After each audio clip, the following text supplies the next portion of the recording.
The Winter Ball, written by WhenSarahSmiles on archiveofourown.org.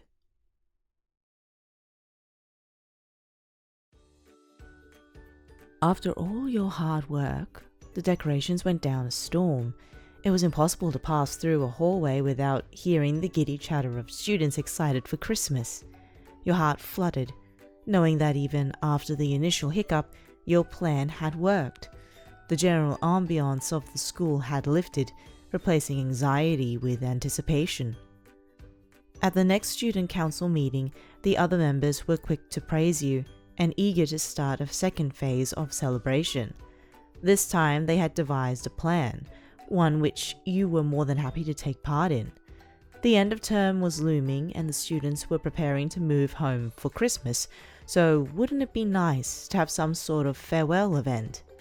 You were already hooked on the idea, and before they told you, they wanted to organize a winter ball. You were given a number of different jobs leading up to the ball, but they didn't seem more than you could handle. If anything, you wanted to take on more, excitedly hoping to see everyone scrubbed up in suits and cocktail dresses, a far cry from their usual school clothes or casual weekend outfits. Firstly, you had to organize the buffet for the ball. That was easy enough. Pro Hero Lunch Rush was more than accommodating. Even when you came to him with a list of Christmas-style recipes, he provided another dozen of his own, assuring you they would go down a treat. Next, you had to convince the teachers to chaperone. Principal Nezu had more than welcomed the idea of the ball, but he left it to you to get the other teachers involved. You wanted the students to have a relaxed evening, devoid of worries that villains could strike at any time. The only way to do that was to involve the teacher pro heroes. You expected them to put up resistance, but Midnight was more than happy to oblige, severely aware of the males in suits dress code. You asked to raise a head, but he declined, hoping to use the fact everyone would be at the ball to sleep in peace for once. In the end, Ectoplasm offered his assistance, and once he agreed, you had no need to find anyone else. 1 ectoplasm or 30, you were sure he could handle the chaperoning duties by himself. You told Midnight this, but she insisted that she go. You had no way of stopping her once her mind was made.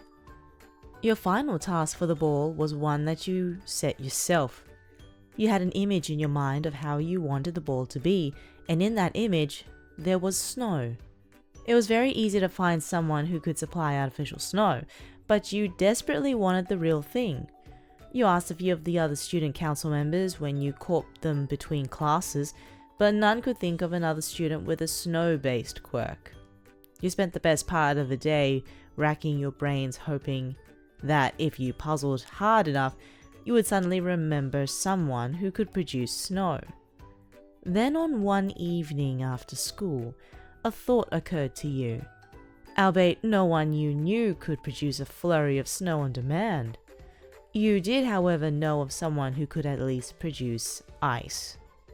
As part of the general education department, you weren't offered lessons in how to rescue civilians. You were, however, offered a second-rate to none normal curricular syllabus. You had learnt many ways in which your quirk could interact with others to benefit society during science lessons, like how to dissipate hail. Tweaking one detail here or there, you knew you could make snow as long as you had someone to make ice. You knew from the sports festival that there was someone perfect for the job. The only trouble was, you knew of him, and that definitely wasn't the same as knowing him. Shoto Todoroki, runner-up in the sports festival, had a very powerful ice quirk. You were certain if the two of you combined your quirks, you could turn the ball into a winter wonderland. The only problem was trying to talk to him. You knew he was part of the heroes department, but other than that, you were at a loss.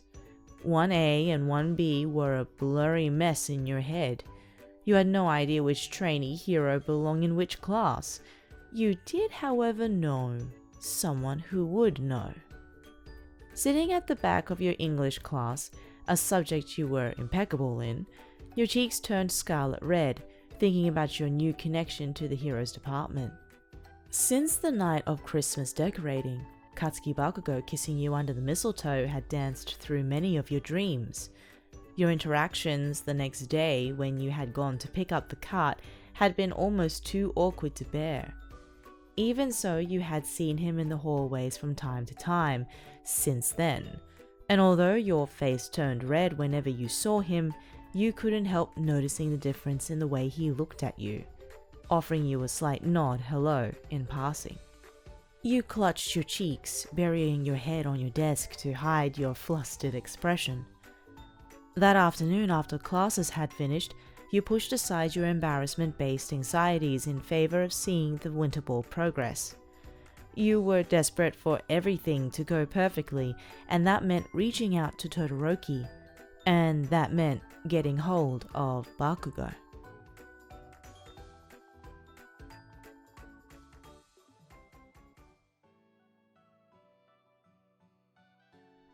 He was in. He had to be in. If he wasn't in, this was going to look like attempted breaking and entering, so he had to be in.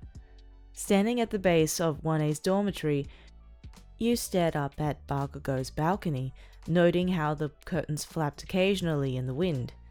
Surely then that meant his balcony door was open, because after everything you'd gone through with him, there was no way he would leave his door open for intruders to just saunter through.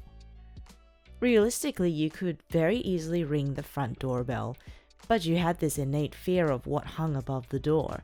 You didn't think your heart could bear meeting Bakugou under the mistletoe again. Part of you didn't want to deal with the awkwardness that would follow after a second kiss, and the other part of you worried he wouldn't kiss you at all, only confirming your first kiss had been one done out of pity. Yes, it was much easier to meet Bakugou the same way you had first met him, by quirking your way up to his balcony. You propelled yourself up, bouncing from one gust of air to the next like you were climbing a stepladder. The sky was lighter than when you had first done this, and though you were sure it meant Bakugou was less likely to attack you, since he could see you, you couldn't help noticing that other curtains on different floors were open. You dreaded to think how you looked if anyone else could see you. Reaching Bakugou's floor, you bounced up until you were over his balcony, then hopped down onto it, shoving yourself in the back with a gust to make certain you wouldn't miss it. Once you were down, you noticed a sudden tingle of nerves. It was one thing to see Bakugou in the corridors between lessons. It was another to see him after inviting yourself onto his balcony without his prior knowledge. You took pride in noting, though, that he had left your decorations as they were. You had half expected him to pull them down. You had been right. His balcony door was open. You rapped on the glass and waited, hoping he was in. You didn't wait long. Suddenly the curtains flew open and you saw Bakugou's agitated face, his eyes locked on you, his eyebrows drawing down into a frown. But nevertheless, once he had landed you with a sufficiently irritated expression, he stepped back to let you in. "What's wrong with you?" he chastised. "Are you too good to use the fucking front door or what?" Even as he scolded you, you felt the gentle prickle of color in your cheeks and willed it to disappear. You gingerly stepped inside, inadvertently squeaking when the familiar scent of oak and spices hit your nose as you brushed past him. Then he closed the door behind you, clicking his tongue before shoving past you to lounge on his bed. Now that you were here, your request seemed trivial, and definitely not a reason to climb into someone's bedroom. "Well?" he asked, the frown looser over his face than what you were used to. It almost seemed like it was there for show. "The fuck do you want?" Astute, as always. "I need a favor," you admitted. It wasn't as if he owed you anything, so you had to speak from the heart and just hoped he would consider helping you. "The student council is organizing a winter ball for everyone before they leave for Christmas." It was hard not to notice the way his frown deepened. Still, he kept quiet, listening to what you had to say. "I mean, what I'm asking isn't actually necessary, but it'd be nice. And I really think it would make the night, so I was really hoping you'd help me, but you don't have to and— Spit it out. Could you ask Shoto Todoroki to help me out? I really desperately need his help to make snow. The silence fell on you. It stayed and wouldn't leave. You waited for Bakugou to say something, but you only noticed the rage on his face when it was too late to quell it. Fortunately, knowing what was about to happen, you braced yourself before his temper exploded. Why the fuck do you need that half-and-half bastard's help? In all honesty, you had expected this reaction. If the sports festival was anything to go by, you knew Bakugou resented Todoroki for practically forfeiting the title. Then again, desperate times called for desperate measures, and you really wanted snow. It's a one-off, you assured him. Please? I've never met him, and it'll be more coming from you. You managed to fix him with a doe-eyed look for the best part of a couple of seconds before his own unflinching expression made you crumple. Your cheeks daring to turn the slightest shade of pink, only moments after you had managed to make the color fade. Please? His eyes grew wide for just a moment, like the sincerity of your voice had taken him aback. Then he frowned deeper, twisting his head away from you. Fine. He relented. But you owe me. You wanted to run to him and wrap him in the biggest hug you could manage, but stopped yourself. You were intensely aware of the color your skin would turn if you put your body anywhere near his contoured muscles, never more so than now, when you could see every bit of definition in his arms and shoulders, exposed under a loose black tank top. It didn't help your defenseless heart that he was stretched out on the bed, supporting himself back on his elbows, causing his arm muscles to tense in a distracting, unignorable kind of way. Anything else? You could barely make yourself think straight, fixated on his arms and his shoulders and the patch of skin that peeped out along his hip below the hem of his vest.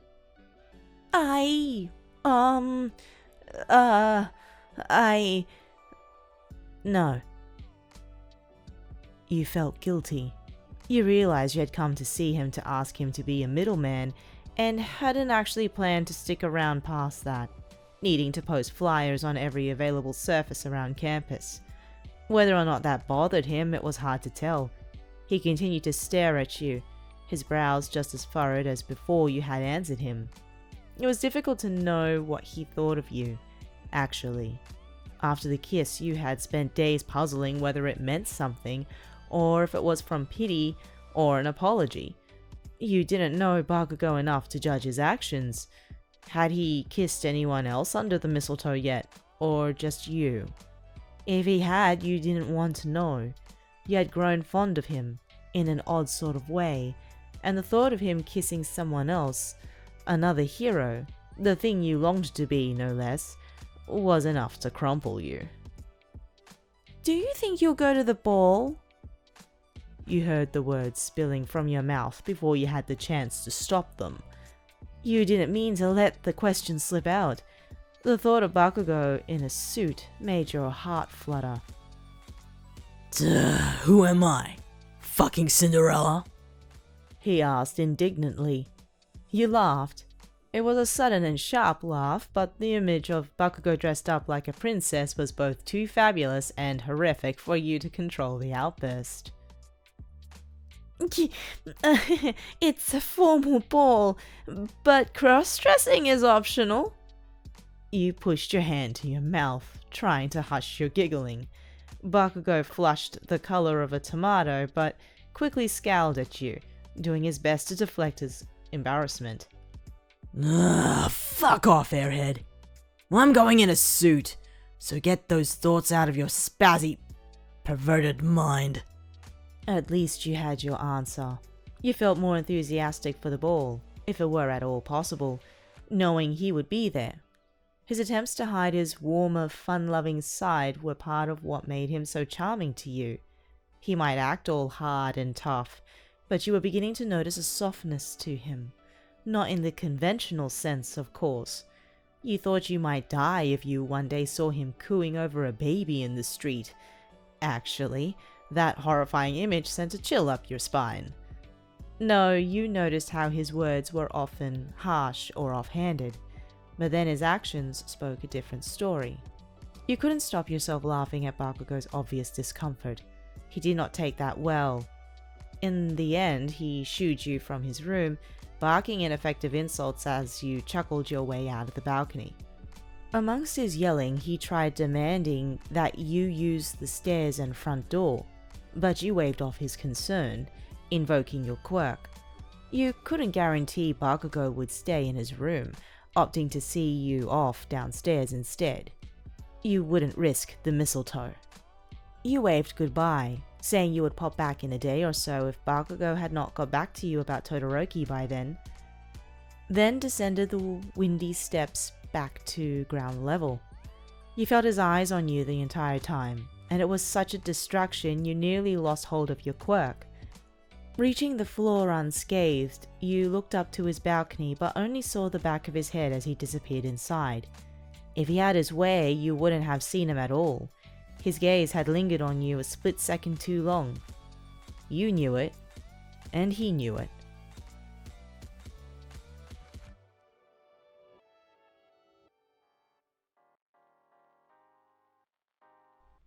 Your next few days consisted of advertising,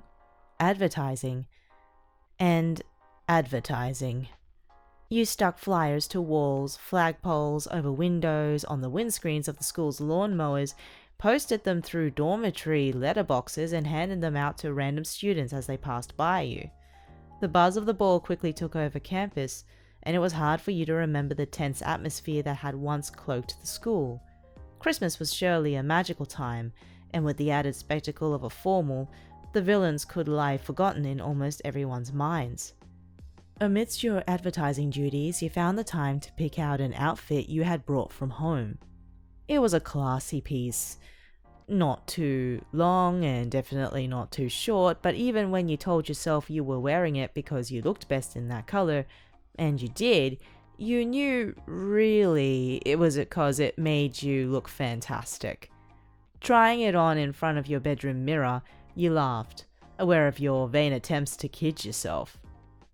Though you weren't exactly participating in the ball, you would be there as an organizer. It wouldn't hurt if you could grab a certain someone's attention. It wasn't like you had on a skin-tight, barely covering outfit that left nothing to the imagination. You felt truly elegant and classy. Later that day, you returned to 1A's dormitory to find out from Bakugou if he had spoken to Todoroki yet.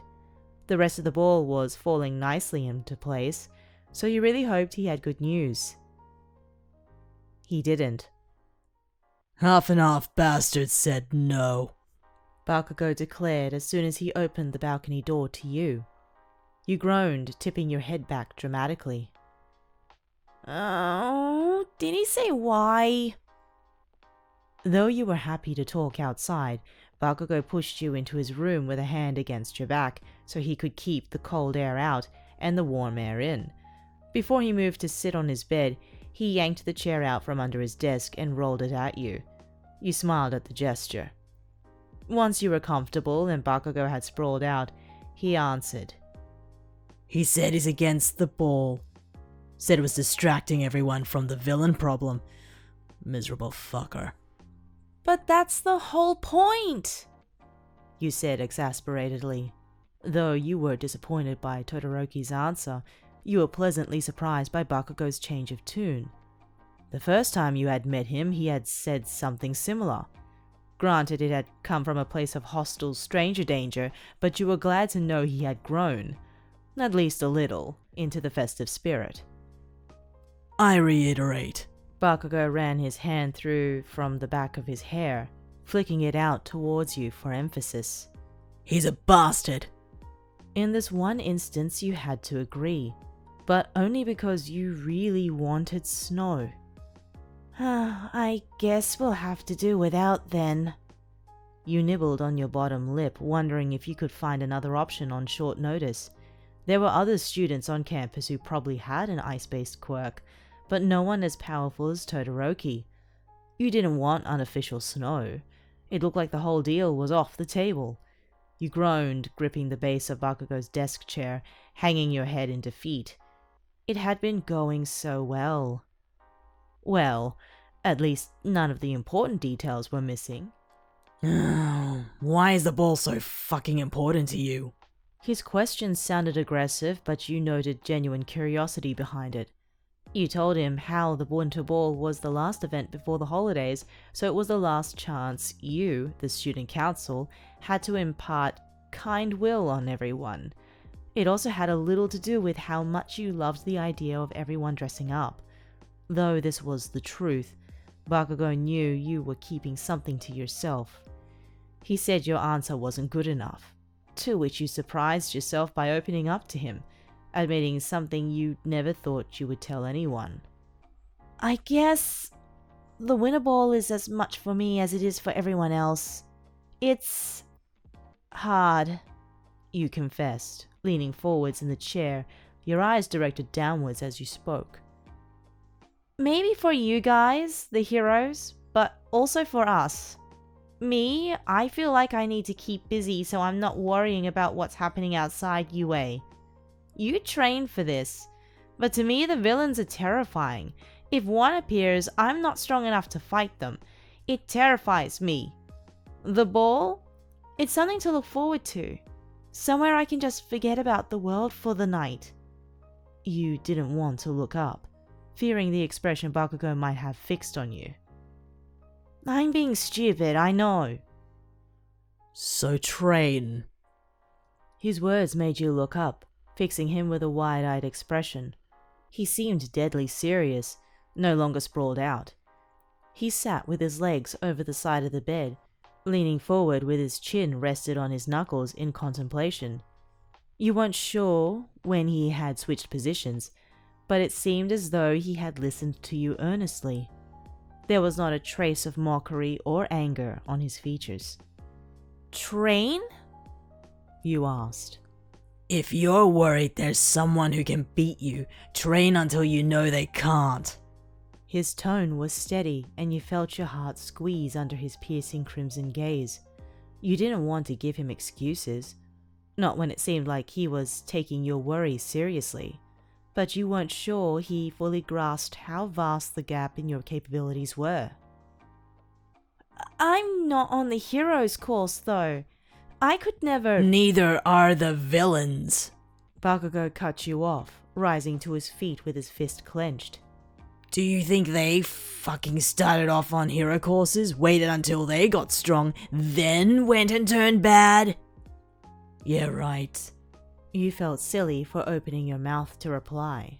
This wasn't a conversation. He was lecturing you. You don't need to be on the hero's course. Yeah, it helps if you want a job at the end of it, but there's nothing stopping you getting stronger in the general education department. We're allowed to use the same facilities. You opened your mouth, having doubts, but he anticipated what you were going to say and added, And don't give me that about your quirk. Wind can cause citywide chaos in a storm, so can you. If that shithead from Shiketsu High can do it, you definitely can. You had no idea who he meant from Shiketsu High School, but the fact that he believed in your quirk was enough to lift some doubt from your heart. Thank you, Bakugou. You jumped to your feet, invigorated by his speech. He was right. In all your worry, you had forgotten your reason for joining UA High, letting your weakness get the better of you. You wanted to be a hero, but more importantly, you wanted to be strong. You wanted to help others in crisis. You wanted to be dependable. Right now, though, you did have people depending on you. The ball was closing in, and you knew emotional relief was just as important as crisis relief. There was still a lot to do, and now that Todoroki was out of the picture, you needed to think of a plan B, and fast. Feeling lighter than you had in ages, thanks to Bakugou's pep talk, you gave him one last smile, then headed for the balcony. Once you had your hand on the sliding door, though, Bakugou grabbed your arm. Hey! He sounded rushed, like his decision to grab you had come at the last moment. You looked at him and he let go, backing off. To anyone who didn't know better, he might have looked angry, but you saw the way his gaze darted back and forth from you, and how his eyebrows creased down to cover the uncertain aura falling over him.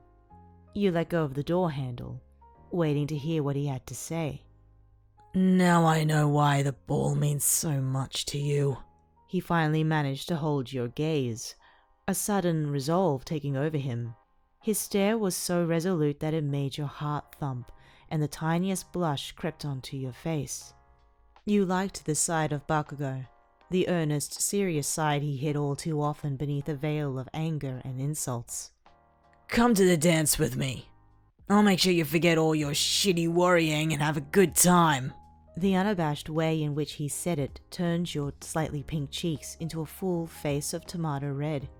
The real struggle for the first few moments was trying not to let your brain fry like it so often did when Bakugou said, or did, or smelled unrealistically amazing. You raised your hands to your face, and to your horror, they felt cold to the touch, meaning your face was as hot as you worried it was. You knew you looked like a total idiot in front of him, but it was too late now. The cat was out of the bag. If you had retained a cool, classy persona, it was most certainly shattered now. To your heart's horror, when you finally caught sight of Bakugou's expression, you noticed he was actually smirking.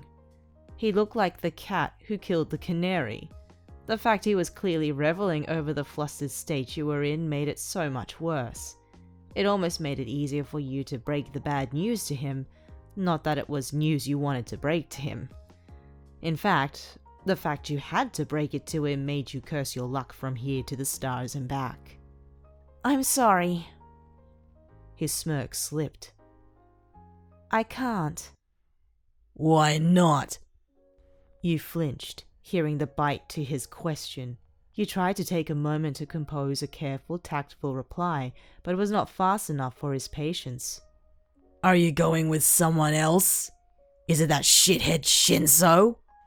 If he was asking questions like that, did that mean he was jealous? You didn't want to get ahead of yourself.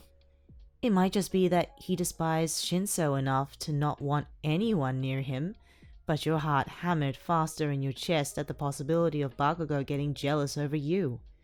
You mean, he did just ask you to the ball? Just what the hell did that mean? No, it's nothing like that. I'm one of the organizers, so I won't be at the ball, per se. Keeping the agitated frown fixed to his face, Bakugou gave you a bewildered look. So you've planned, organized, and worked your ass off for the ball that you're clearly fucking excited for, and you can't even relax and enjoy it? When he said it like that, it sounded so obvious. But you didn't see it that way. Someone had to do it, and you still got to wear your outfit. You couldn't deny that your heart ached, knowing you could have gone with Bakugou, maybe even danced with him. You shook your head, flinging that thought from your mind before the blush could creep back onto your face. I'll still be there, but it's not fair if I say I'll go with you and then I have to ignore you all night. Your heart clenched in an attempt to stop the next words escaping your mouth, but though it pained you to do it, you couldn't be selfish. Why don't you ask someone else? Bakugou visibly stiffened. You knew you had said something wrong, but you weren't sure what. You're okay with that then? Bakugou's voice was laced with a dark edge. You didn't like how the atmosphere tilted just slightly. You're okay if I go with someone else? You weren't, but it wasn't fair for you to act selfishly and say you would rather shoot yourself in the eye than see him at the ball with someone else. Somehow his arrogance and his determination, and the weird way almost everything he did actually came from a good place, even when he acted like a total ass-hat on the surface, had crept under your skin. On him they were charming, and you couldn't deny your more carnal attraction to him. That piercing gaze of his could melt you, if he really tried. You weren't sure if you had imagined his jealousy, but you were sure as hell about yours. God, you wanted to go to the dance with him. Caught on your regret and secret adoration, you didn't answer Bakugou fast enough, once again. Fine, He said, his scowl loosening as the anger dropped from his voice. Fuck off then. You wanted him to yell. You wanted him to be angry. The way his eyes looked at you, suddenly indifferent to your very being like you were nothing more than a fly on the wall, hurt you more than you thought it ever could. Before you had the chance to say anything else, Bakugou stormed out the room. The way he slammed the door so hard behind him that it made the books on his shelves wobble told you how he really felt. You left via the balcony in a hurry, feeling totally crestfallen. You probably weren't far off in assuming he didn't want to see you after that. In the end, maybe you should have said you weren't happy for him to go with anyone else. But that wasn't fair. Not on him, and not on you. Not when you didn't know how he really felt. For all you knew, this was all just a matter of pride to him, wanting to be the #1 hero in everyone's eyes, including yours. You spent the evening and the next day feeling down, but still managed to hand out flyers for the ball. You didn't feel like brainstorming anything to replace your snow idea, so when student council time came, you knew you had to own up to your shortcomings. I'm sorry, guys. I don't think the snow thing is going to happen. Ah, no! Why? We were planning to get a photographer to do couples portraits. You winced, feeling the sting of your failure. You wanted to be someone people could rely on, but it seemed you weren't up to the task. Shoto Todoroki turned down my request. I'm sorry. The other members looked at one another, their eyebrows furrowing.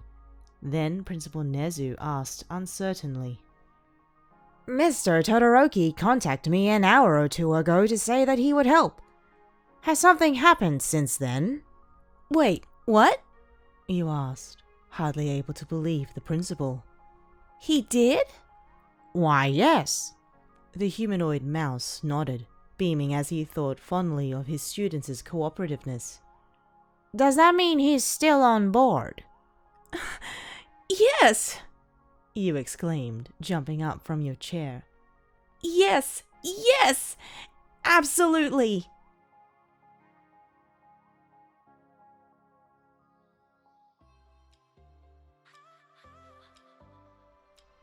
The day of the winter ball came.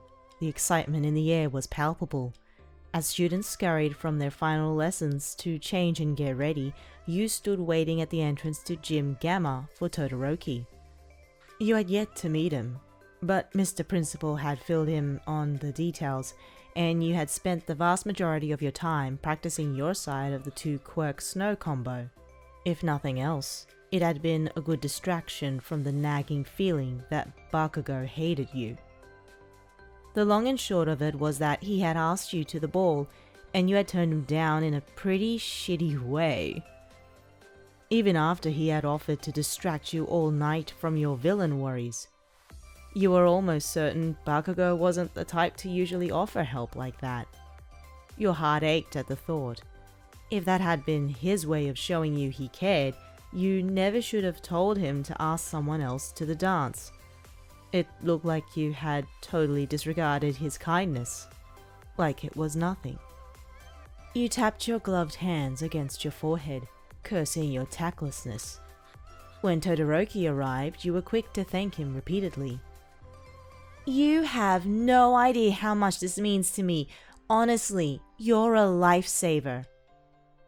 Sporting a thick coat and a woolly hat, Todoroki nodded. He seemed to be a guy of very few words. You weren't sure how successful this would be, but he wasn't one of first year's top heroes for nothing. After a quick test run where he adjusted the ice and intensity of his heat to match your air pressure on a small scale, the pair of you slowly coated the area surrounding Gym Gamma in thick blankets of snow until nearly everything in sight glistened white under the rising moon's glow. You felt a little rushed, still needing to go home and change, but the snowfall had needed to wait until after sunset so that it would not melt. The winter's chill was more than cold enough to maintain the large snowdrifts until daybreak tomorrow. When you were done, you wiped the sweat from your brow and marveled at your creation. It was beautiful, a picturesque scene from a winter postcard. As you swept the path to Jimgama clear of snow with your quirk, Todoroki, not a single bead of sweat or a hair out of place, asked, "Is that everything?" You nodded hurriedly, assuring him his job was done. Thank you so much for changing your mind. I literally couldn't have done this without you. "You're welcome. I was against this at first, but you're right. This is more than just heroes fighting villains. As a hero, I need to do what I can to put those who can't fight minds as at ease." You were stunned into silence, not because he agreed with you, but because you had not said anything of the sort to him. You had worked in near silence, aware Todoroki was not one for idle chatter. As the cogs ticked in your head, Todoroki bid you good luck at the ball, then left you to stand alone in the snow. You had only told one person your anxieties about the villains, and that the ball was a distraction for both you and all the other non-hero students. Yet Todoroki knew. Come to think of it, his change of heart was sudden too. When the piece of the puzzle slotted into place, your confused face grew into a smile.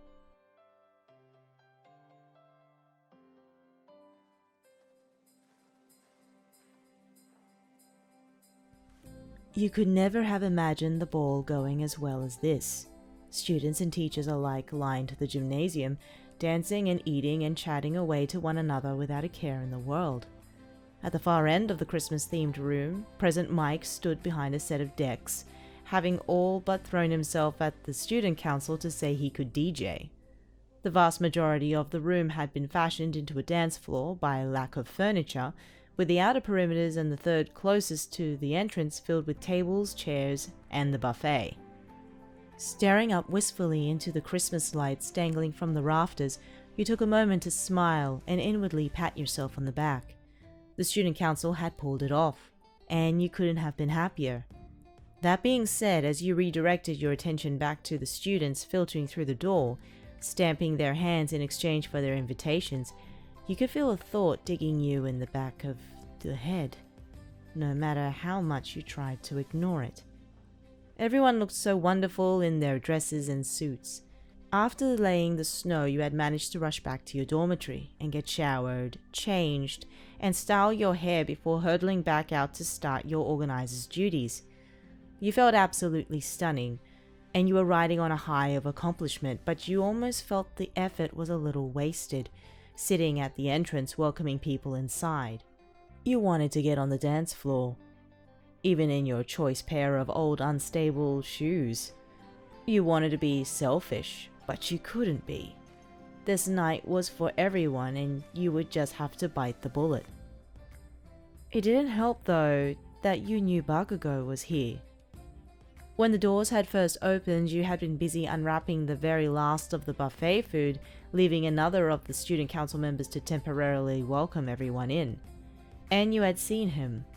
Black pants, smart shoes, red shirt, a tie, and a waistcoat, walking through the door with his trademark semi-angry, semi-bored expression fixed in place. Nothing could have prepared you for seeing him scrubbed up so well. Thinking back to that moment, you felt your face flush for the umpteenth time. You weren't sure if he had brought anyone with him, but the thought of him with someone didn't deter you from wanting to see him. You had to thank him. Someone had convinced Todoroki to help you out with the snow, and it could only have been him, even after you had rejected his invitation to the ball. He had still cared enough to help you. The ball continued on, as busy and as merry as ever, and your want to take part grew steadier and steadier. You fidgeted in your seat, stealing glances at the tables of friends eating and the students dancing the evening away to a mix of Christmas tunes, cheesy hits, and charts music. You had been so sure that organizing and running the ball would have been enough for you. How then was it taking all your willpower to not abandon your post and leap onto the dance floor? Smile.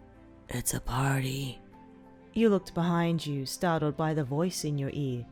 You noticed your classmate's purple hair first, then the smirk as he pulled back from you, happy to have given you a shock. Shinso! You greeted him with a smile. You look good! He was wearing a bright orange suit, a stark contrast to the mop of purple hair on his head.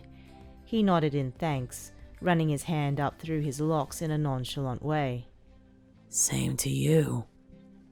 You flattened your outfit down awkwardly, never able to take compliments even when they were coming from your friends. You flitted your attention between Shinso and the stream of ball attendees, collecting invitations as he spoke to you, his conversation pointed. Why do you look miserable? He asked, referring to the fixed smile on your face. You both knew it was forced. You didn't answer him, opting to direct your attention back towards the arriving students to avoid his question. Not that you needed to answer him for him to know. You felt his hand on the back of your chair before he spoke. Go on, go find him, go dance. Hating that Shinso had picked up on your growing feelings for Bakugou, you stammered and spluttered as he pulled your chair back to let you out. What? No! I can't! I mean, the door! How hard can it be? He asked, offering you his hand to get you out of the chair. Once you were up, he usurped the seat so you could not return to it. It's just take a ticket, stamp a hand, right? Your heart swelled with an overzealous amount of gratitude. Oh, thank you! He flashed you a smirk. Don't mention it. This way I don't have to socialize. You leaned down and hugged him around the neck, his purple hair tickling your face. You knew he was doing this for you, despite what he said. What was more, you knew he hated Bakugou and had told you over the past few weeks how awful he was whenever he saw your cheeks turn pink thinking about him. Yet here he was, shooing you away from your post to go find him. The fact anyone could call Shinso a calculating villain to be almost made your blood boil. I'll be back soon. Don't worry, you urged, starting to head off into the ball. You knew how quickly taking tickets could become boring. Shinso shook his head. Don't you dare.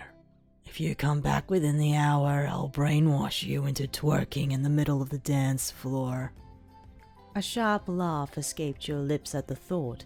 You knew he was joking, but the thought of you having to twerk in front of everyone was both terrifying and hilarious. Unable to ignore your organizer's duties completely, you did a quick once round the edge of the dance floor, checking that no one had any queries, then checked the buffet before starting your hunt. Your heart began to flutter at the thought of seeing Bakugou. Your last meeting had not ended well, but knowing that he had gone out of his way to convince Todoroki to help you, you had to believe that everything was alright. You really wanted to believe it. In a hall that was nearly full to the brim with UA's merry students, your search took a little time. There was no hiding his red shirt though. Once you saw him with the sleeves rolled up and his tie slacked, he looked like the poster boy for relaxed formal dress. Leaning back in his seat at a table full of people, his expression more calm than normal. Your heart gave a little wobble, noting the cluster of students at his table. It was one thing to get all nervous and blush-covered in front of Bakugou. It was another thing entirely to do it in front of a crowd. Your heart wobbled again, noticing a girl sat to Bakugou's right. She was pink from head to toe, with golden horns poking up through her hair. She was toned. She was well endowed. She was hellishly pretty, with black eyes that only accentuated her natural beauty. You had to assume she was also Bakugou's date. That hurt. A lot. Before you had a chance to back out though, someone else at the table spotted you. Hey, it's you! You internally panicked as 5 sets of eyes turned to take you in. It was impossible for you not to notice the way Bakugou's relaxed manner slipped when he spotted you. If it was a poker face, he played it well. You fully believed the way his gaze turned into a frown before he tilted his head away from you, choosing to ignore you. Hello! You said, with a cheery, albeit forced wave. The boy who had called to you was Bakugou's next-door neighbor from 1A's dormitory, his spiky red hair just as wild as when you saw him last. He noted your awkward smile and Bakugou's suddenly disinterested manner, and couldn't help grinning. If Bakugou's yelled at you again, ignore him. Something's had him pissed off for days. Don't take it personally. As your cheeks turned pink and your heart dropped, knowing you were probably the reason he was pissed, Bakugou rounded on his companion. I'm not pissed off. Shit hair. The redhead somehow ignored Bakugou's yelling, instead offering you introductions to everyone else at the table. This is Kaminari, Sero, Ashido. The girl grinned, waving at you with hyper-enthusiasm. You felt your shields drop, unable to be wary around someone as bubbly as she was. You know Bakugou here, and I'm Kirishima. I don't think I told you the other night. Ashido gasped, her gaze flicking between you and Kirishima. The other night? What did you do? Where did you meet? How do you know each other? Again, her forwardness took you aback. Kirishima laughed. Oh, calm down, will ya? He fixed his gaze back on you. So what's your name? You never said. You barely had a chance to spit your whole name out before Bakugou cut over you, his voice loud enough to address everyone on the table. It doesn't fucking matter, does it? He glared at you through a side eye. What do you want? I can tell you've got something to say, so spit it out. I know you're busy. He nearly spat the last word. The others at his table caught his icy tone. Bakugou, don't be a dick. Kirishima chastised. You appreciated the defense, but you knew where Bakugou was coming from, which also told you that, yes, he was still sour that you had told him to come with someone else. I wanted to say thank you for changing Todoroki's mind. I appreciated it so much. The blush was inevitable with everyone staring. What you didn't expect was Bakugou's reaction. Ashido gasped, slapping Kirishima on the shoulder to draw his attention to their friend. Why are you blushing? She asked with a happy squeak. So caught up in your own embarrassment, you didn't have time to notice the light flush to his face before it turned beet red. Shut up, Ashido, or I'll fucking kill you. I'm not blushing. You are! She said giddily. You are! She redirected her attention to you. How do you know each other? If that's all you wanted to say, Bakugou interrupted her, powering through his embarrassment. Then fuck off back to work. There was no way you could get any more embarrassed or draw any more of the table's attention to you. You had nothing else to lose. You felt the smile creep onto your lips before you could push the words out. Dance with me. I wanted to say thank you properly and say sorry for what I said last time. So let's dance. You tried to keep your apology as vague as possible when his friends were listening, but hoped you could at least put the sincerity across. Bakugou's lip curled back. Fuck off. His words didn't hold much bite. This level of anger was easy for you to deal with. It seemed more for show than anything else, which gave you hope. You knew he was stubborn, so maybe not tonight, but at least you might be able to speak with him properly another time. It still made you feel a little down that he wouldn't dance with you though. Hey! Kirishima stood up, pushing his chair back with the backs of his knees. He grinned, flashing you a pointed-toothed smile. Huh. If this miserable bastard won't dance with you, I will!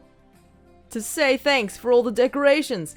Everyone's been seriously buzzing since then. Let's go dance! Take one more step towards them and I'll blast your face into the floor! Unlike how he had spoken to you, Bakugou's words suddenly sounded threatening. His gaze locked on Kirishima. Kirishima was unperturbed. He shuffled around the edge of the table, taking the long way round to avoid Bakugou's chair. Hey! They look a treat! You'd have to be insane to pass up a chance to dance with them. He flashed you a grin and a wink. At first you thought he was flirting with you, but you then caught his subtle glance, like he was letting you in on a secret. Coming up alongside you, he offered you his hand, clutching one arm behind his back in a very gentlemanly way. May I? Before you could react, Bakugou's chair had scraped back across the floor and he was gripping your hand, tugging you so that you stumbled backwards into him. Try that again, and my flaming hand will be the last thing you ever fucking see. Kirishima feigned a startled expression, but you somehow knew he had planned this.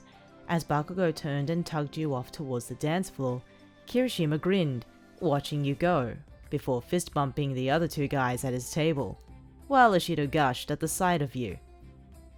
Once you were far enough away from the table for his liking, Bakugou slowed his pace to give you a chance to catch your footing, having wobbled all over the place to keep up.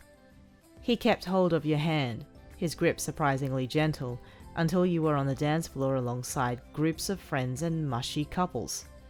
Your heart leapt giddily, knowing that right in this moment, you and Bakugou looked like the ladder to the outside world. Once he had pulled you into a clear gap, hidden well amongst the throngs of other students from his friends' prying eyes, he stopped so abruptly that you didn't have time to stop yourself walking into him. He turned and caught you around the waist before you could stumble. You squeaked, startled and delighted by the contact.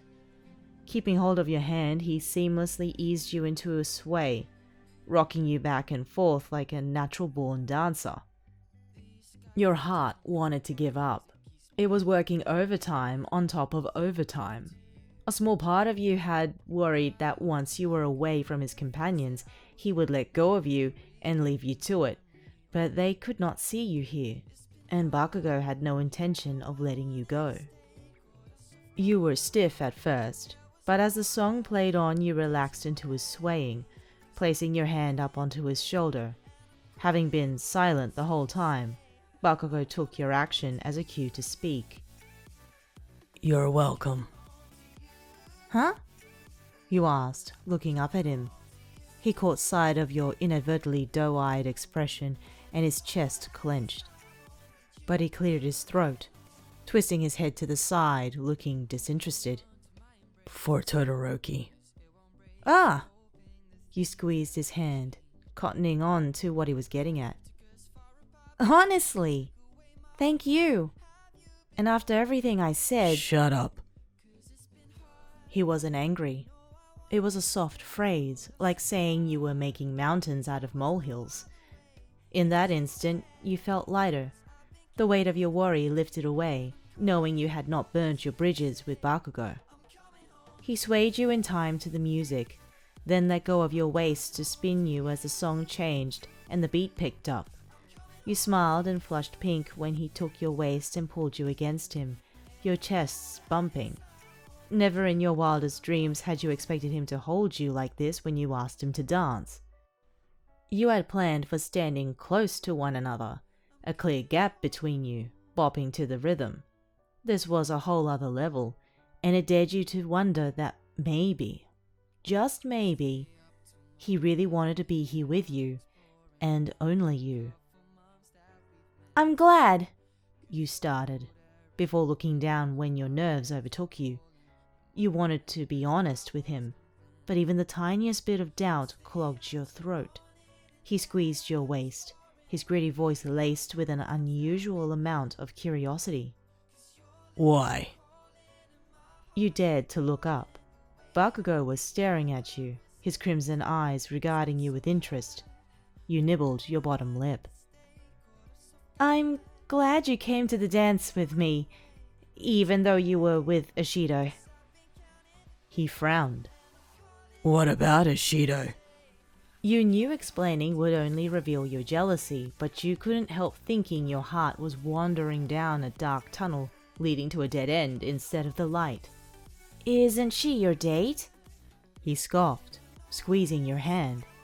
It felt like he was trying to reassure you. Tuh, I wouldn't go near that acid-vomiting pinkhead with a barge pole. Oh! The relief that washed over you was incredible, and no response could convey how happy you were to know Bakugou had friend-zoned Ashido. You felt awkwardly plain in comparison to her. Are you that stupid? Bakugou said suddenly. Your relief must have shown on your face because he added in an earnest voice. I asked you. Why would I bring anyone else to the ball? Because you wanted to? Because I said to? Because I pissed you off? You knew just from looking at him, the way his eyebrows furrowed and his mouth fell agape, that you were talking nonsense. Don't be such a fucking airhead. He wrapped his arm tighter across your back, pulling you into him so he could rest his chin atop your head.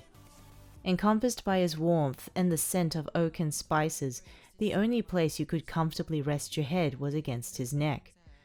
You felt the drum of his pulse against your cheek and felt comforted, realizing he was just as nervous as you, even though his outer composure said otherwise.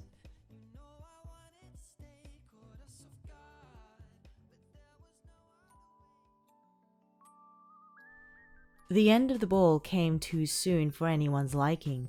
After an hour or so of dancing with Bakugou, you had apologized, then returned to your post at the front door, your stomach filled with butterflies.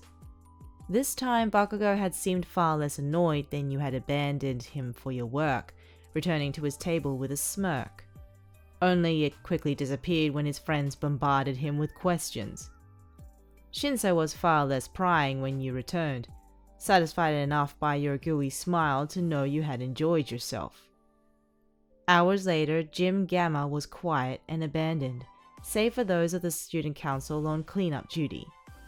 Your shoes lay abandoned near the front door as you scurried back and forth across the floor with a sweeping brush as others put tables away or pigged out on the last of the buffet food. You felt lighter than air, like you had somehow used your quirk on yourself without your knowledge, prancing around with the brush, replaying the night's events. Bakugou was handsome.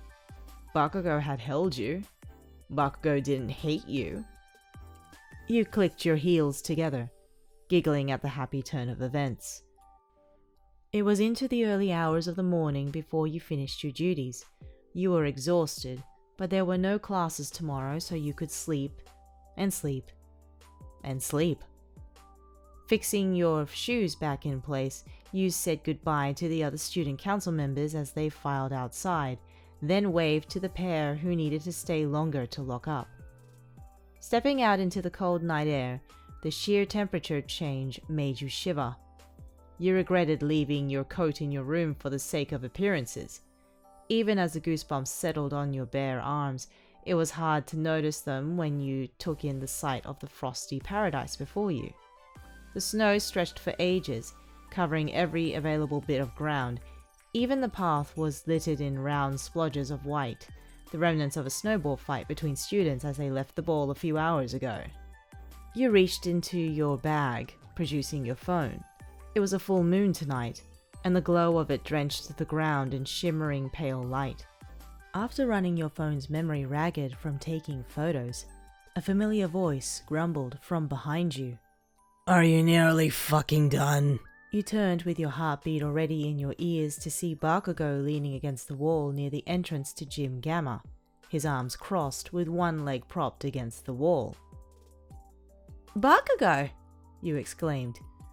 To say you were surprised was an understatement. The ball had finished hours ago. How long have you been there? Does it matter? He asked, pushing himself away from the wall. As he approached you, he unbuttoned his waistcoat and shrugged it off. Here. He held it out to you. I can't, You stammered. you'll freeze. He held it out until you relented and took it from him. Your fingers brushed his, and you felt the icy chill to his skin. You wondered guiltily if he had been outside since the ball ended. You didn't have to wait for me. You mumbled softly, slipping his waistcoat on. It was warm and cozy, like a welcomed hug. He clicked his tongue. You're not walking home this late by yourself. You wanted to tell him you were fine, you were safe on campus, but you liked this protective side to him. Villains are one thing, but creeps are creeps. You realized he was referring to the other students. You laughed, finding his distrust rather adorable. He shrugged and set off walking, stuffing his hands into his smart trouser pockets. You watched him go, smiling softly to yourself as your insides filled with warm butterflies, far warmer than his waistcoat or any number of layers you could be wearing. Then you followed him, only able to catch up because of his purposefully leisurely pace. You walked beside him, taking in the picturesque scene of the snow, knowing that by tomorrow it would be gone. You stayed quiet and drank in the night, still pleasantly shocked that one simple idea to bring Christmas early had brought on such a cascade of events. None of which was more shocking than walking shoulder to shoulder with Bakugou after a night of partying. It was astounding how your opinion of him had altered so dramatically in just a few weeks. He had gone from being this untouchable, perpetually angry hero that, in all honesty, you had been both in awe and terrified of, to someone who was all that and more. Sure, he was angry the vast majority of the time, but when you took the effort to look beneath his anger, you saw a different person. A carefully calculating mind and a brilliant, thoughtful heart. Do you think it'll snow for real tonight? You said after a while, breaking the silence that had settled comfortably over you. You rubbed your arms, feeling the bite of the cold night air. It better. If you want snow. I'm not asking that half-and-half bastard to help you out again. You glanced at the side and caught his smile. It sent your mind into a tizzy. It was more than a smirk, more than a gloat. It was genuine and warm, and one of the rarest emotions to grace his features. Bakugou? You started. But you were caught up in his features that the tips of your shoes caught on one of the cobbles. With a lurch and a yelp, you lost your balance and fell sideways into a tall snowdrift, there from when you had cleared the path earlier. For a moment, you were totally submerged in white as the cold jumped on top of you, a fluffy blanket of beautiful but freezing snow. You coughed and spluttered as it got in your mouth and your eyes, but you couldn't help laughing. All your effort to create snow, and this was how it repaid you. You rolled onto your back and lay there, dusting it from your eyes as you chuckled. Idiot. The first thing you saw once your eyes were clear was Bakugou leaning towards you, his hand outstretched to help you up. He looked amused. You couldn't get enough of this lighter-hearted side of him. You took his hand and he leaned back to pull you up. Only you had other ideas. For all those insults and the name-calling, and the immeasurable worry he had forced upon you the past few weeks, you yanked your arm back towards you. You knew that if he was on guard, your strength would never be enough to topple him. But he wasn't. And he fell. He would have fallen on top of you, had you not rolled out of the way. The stream of anger that followed was, in your opinion, hilarious. Next time you fucking fall over instead of helping you, I'm gonna kick you while you're down. He ranted for some time, and you laughed the entire while. lying next to him in the snow. Both of you were unaware that your feet had tangled together, too numb to feel the connection. And that's my fucking waistcoat! Next time you're getting hypothermia! With that, his rant finally ended. Your laughter, however, took a little more time to die away. You were enjoying the moment too much to notice that he was done, too much to notice his frown lifting the longer he stared at your bright, happy face. You only noticed when he leaned towards you. Staring into his eyes, your laughter faded away. His crimson irises had never looked so at peace, the fire within him still burning brightly, but it was no longer a raging wildfire. It was like a candle, warm, gentle, and soothing to look at. Bakugou, You managed barely more than a whisper, unable to look away.